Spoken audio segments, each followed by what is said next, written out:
আজকের ভিডিওটিতে ট্রিকার্ট ও হ্যাগেটের জিএ স্কেলের মাধ্যমে কিভাবে জিওমরফোলজিতে ল্যান্ডফর্ম অর্ডারিং করা হয় সেই সম্পর্কে আলোচনা করব। তো সবার আগে জানতে হবে যে এই জিএ স্কেল আসলে ব্যাপারটা কি। তো 1965 সালে এই ভূগোলবিদ ট্রিকার্ট ও হ্যাগেট এই জিএ স্কেলের ধারণাটি প্রবর্তন করেন। তারা এক্ষেত্রে যে ব্যাখ্যাটা দিয়েছেন সেটা হচ্ছে যে যদি আমরা পৃথিবীর মোট পৃষ্ঠের ক্ষেত্রফলকে পর্যায়ক্রমে 10-এর ঘাত অর্থাৎ যে পাওয়ার হয় টু দি পাওয়ার তার দ্বারা ভাগ করি, তাহলে আমরা বিভিন্ন জিএ স্কেল ভ্যালু পাই, আর যেটাকে সংক্ষেপে জি ভ্যালু বলা হয়। আর নিচেতে এই যে জিএ স্কেলের যে ভ্যালুগুলো বার করার জন্য যে ফর্মুলাটাকে ব্যবহার করা হয় সেটা হচ্ছে এইটা, যে G is equal to log first bracket তারপর জি এ ডিভাইডেড বাই হচ্ছে আর এ।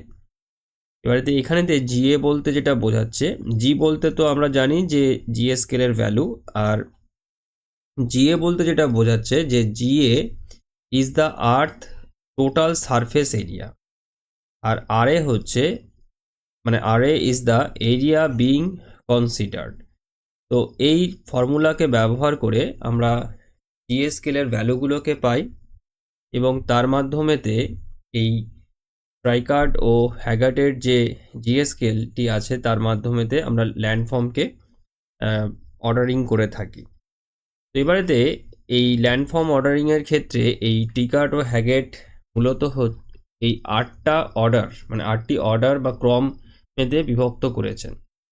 আর এই যে স্কেলটা এই জিএ স্কেলের মাধ্যমে ভূমিরূপকে অত্যন্ত বিশাল থেকে অতি ক্ষুদ্র মানে বিশাল আকৃতির ভূমিরূপ থেকে একদম অতি ক্ষুদ্র আকারের ভূমিরূপেতে ক্রম অনুযায়ী সাজানো হয়েছে। তো এবারেতে আমরা এক এক করে এই যে অর্ডারগুলো আছে এবং সেই অর্ডারগুলোর মধ্যে কি কি ভূমিরূপগুলো পড়ছে সেটাকে আমরা এবারেতে আলোচনা করব। প্রথমে আসি দেখো হচ্ছে ফার্স্ট অর্ডারেতে। তো ফার্স্ট অর্ডারের যে আয়তনটা আছে সেটা হচ্ছে এটা, এই 10⁻⁷ স্কোয়ার কিলোমিটারের এরিয়া, মানে বিরাট বড় এরিয়া হবে এটা, এটা সব থেকে বড়। আর জিএ স্কেলের ভ্যালুর এই অর্ডার 1-এতে যেটা হচ্ছে সেটা এই 1.71। এবার ভূমিরূপ এর মধ্যে কি কি আছে দেখো, যেটা এই অর্ডার 1-এতে পড়ে সেটা হচ্ছে যে মহাদেশীয় এবং মহাসাগরীয় ভূখণ্ড, অর্থাৎ পৃথিবীর ভূপৃষ্ঠের ওপরেতে যে সুবিশাল যে মহাদেশগুলো রয়েছে এবং সুবিশাল যে মহাসাগরীয় যে অংশগুলো রয়েছে সেগুলো এই অর্ডার 1-এর ক্যাটাগরিতে পড়ে।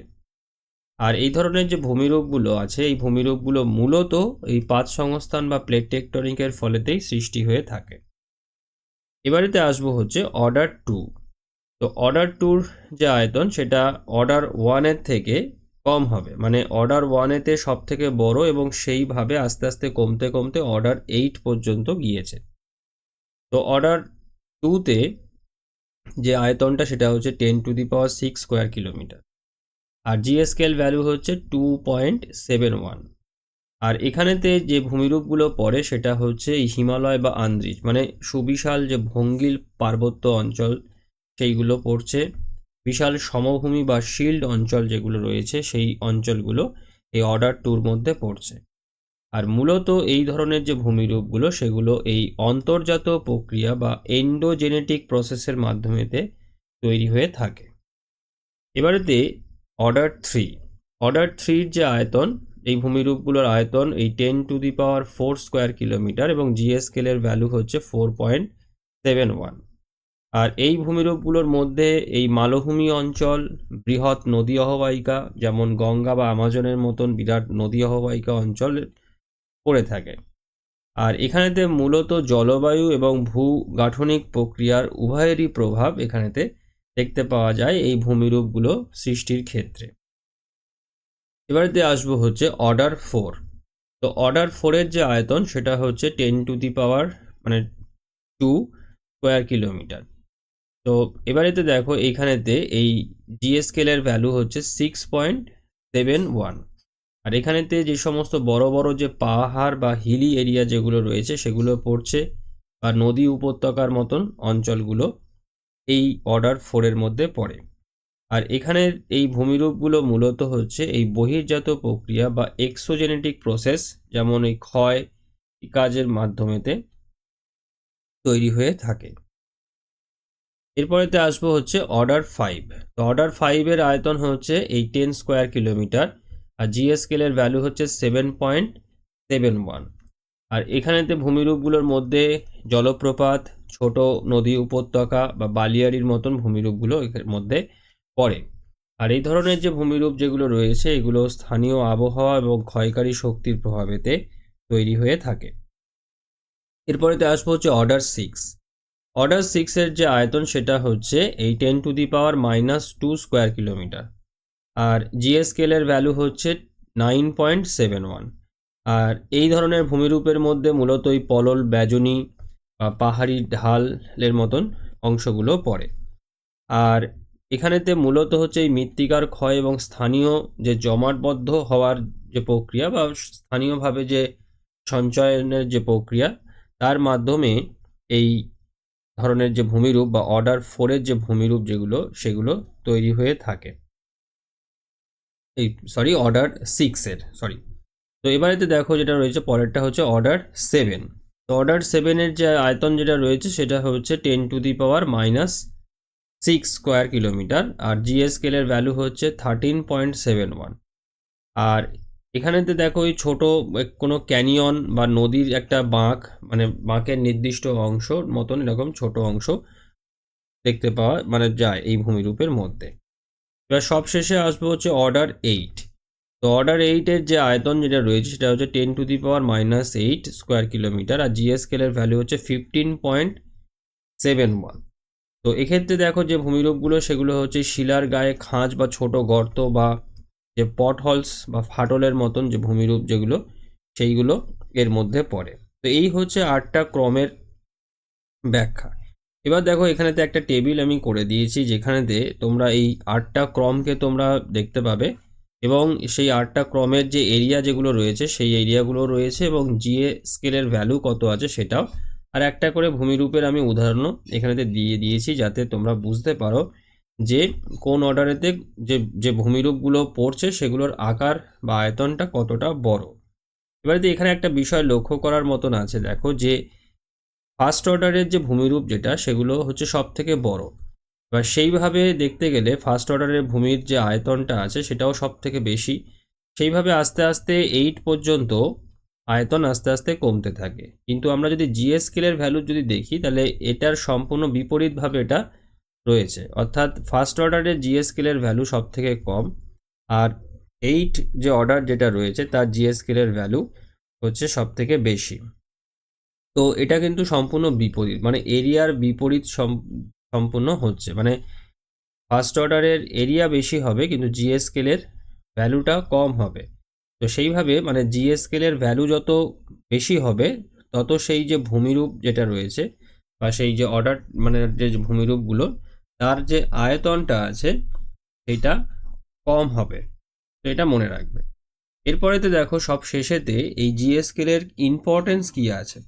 তো প্রথম ইম্পর্টেন্স যেটা রয়েছে সেটা হচ্ছে যে কার্যকারণ সম্পর্ক, অর্থাৎ কি এই যে জিএস স্কেল রয়েছে, এই যে স্কেল বা যে আয়তন পরিবর্তিত হলে মানে এই জিএস স্কেলের যে পরিবর্তনটা মানের পরিবর্তন বা ভূমিরূপের যে আয়তন যেগুলো রয়েছে সেই আয়তন পরিবর্তিত হলে ভূমিরূপের নিয়ন্ত্রণকারী উপাদানগুলো পরিবর্তিত হয়। অর্থাৎ হচ্ছে যে যে নিয়ন্ত্রকগুলো ভূমিরূপগুলো সৃষ্টিতে ভূমিকা নিয়ে থাকে, যখনই দেখা যাচ্ছে যে জিএস স্কেলের ভ্যালু পরিবর্তন হচ্ছে বা ভূমিরূপের যে আয়তন আছে সেটা পরিবর্তন হচ্ছে, সঙ্গে সঙ্গেই দেখা যাচ্ছে যে সেই ভূমিরূপের সৃষ্টিতে যে নিয়ন্ত্রণকারী উপাদানগুলো কাজ করছে সেগুলোরও পরিবর্তন হচ্ছে। যেমন দেখো এই যে ফার্স্ট অর্ডারের যে ভূমিরূপ রয়েছে সেগুলো মূলত হচ্ছে ভূগাঠনিক কারণেতে সৃষ্টি হয়ে থাকে টেকটনিক ক্রিয়াকলাপের মাধ্যমে। কিন্তু যদি আমরা ক্রম 8-এর দিকে দেখি তাহলে দেখা যাবে যে সেগুলো মূলত হচ্ছে এই রাসায়নিক আবহবিকার বা আবহবিকারের অন্যান্য যে প্রক্রিয়া যেগুলো রয়েছে তার মাধ্যমেতে হয়ে থাকে। তো এইভাবেই হচ্ছে মানে প্রত্যেকটা অর্ডার অনুযায়ী যখনই স্কেল মানে জিএস স্কেল ভ্যালু এবং তার সঙ্গে ভূমির যে আয়তন সেই আয়তনটা যখন পরিবর্তন হচ্ছে, খুব ভালো করে লক্ষ্য করে দেখলে দেখা যাবে যে তার সঙ্গে সেই ভূমিরূপগুলো সৃষ্টির যে নিয়ন্ত্রণকারী যে উপাদানগুলো সেগুলোরও পরিবর্তন হচ্ছে। দ্বিতীয় যে ইম্পর্টেন্স যেটা রয়েছে সেটা হচ্ছে গবেষণার সুবিধা। অর্থাৎ এই গবেষকরা যখন কোনো নির্দিষ্ট অঞ্চল নিয়ে কাজ করেন তখন এই স্কেল ব্যবহার করে তারা নির্দিষ্টভাবে নির্ধারণ করতে পারেন তারা কোন ক্রমে আলোচনা করছে, মানে কোন অর্ডারের ভূমিরূপের ওপরেতে তারা কাজ করছেন বা তারা গবেষণা করছেন, সেটা এই স্কেল অনুযায়ী খুব সহজে বুঝতে পারা যায়। আর সব শেষের যে গুরুত্ব যেটা রয়েছে দেখো যে সময়ের সম্পর্ক, অর্থাৎ এই বড় স্কেলের যে ভূমিরূপ অর্থাৎ এই অর্ডার 1 তৈরি হতে কোটি কোটি বছর সময় লাগে, আর সেখানে ছোট স্কেলের যে ভূমিরূপ যেটা রয়েছে সেই স্কেলের ভূমিরূপ যেগুলো যেরকম অর্ডার 8 কয়েকদিন বা মাসেতে তৈরি হতে পারে। তো সেটাও আমরা এখান থেকে বুঝতে পারি স্কেল অনুযায়ী। এটাও মনে রাখতে হবে যে অর্ডার 1 থেকে অর্ডার 8-এর দিকে যখন আমরা ভূমিরূপগুলোকে নিয়ে আসছি, আমি আরেকবার তোমাদেরকে এই চার্টটাকে দেখাচ্ছি। দেখো এখানেতে দেখো এই যে অর্ডার যে 1, এই অর্ডার 1-এর যে ভূমিরূপ যেগুলো রয়েছে সেগুলো তৈরি হতে সব থেকে বেশি সময় লাগে। সেই রকমভাবে যদি আস্তে আস্তে আমরা যদি নিচের দিকে নিচের অর্ডারেতে যদি নামতে থাকি, মানে আরও বেশি অর্ডারের দিকে যাই, যদি ধরো যে 1 2 3 4 5 6 করে 8-এ যাই, যত অর্ডারের সংখ্যাটা বাড়তে থাকবে, অর্ডারের মান যত বাড়তে থাকবে, তত এই ভূমিরূপগুলো যে তৈরি হচ্ছে সেগুলো তৈরি হওয়ার যে সময়কালটা সেটা অনেক কমে যাবে, অনেক কমে আসবে।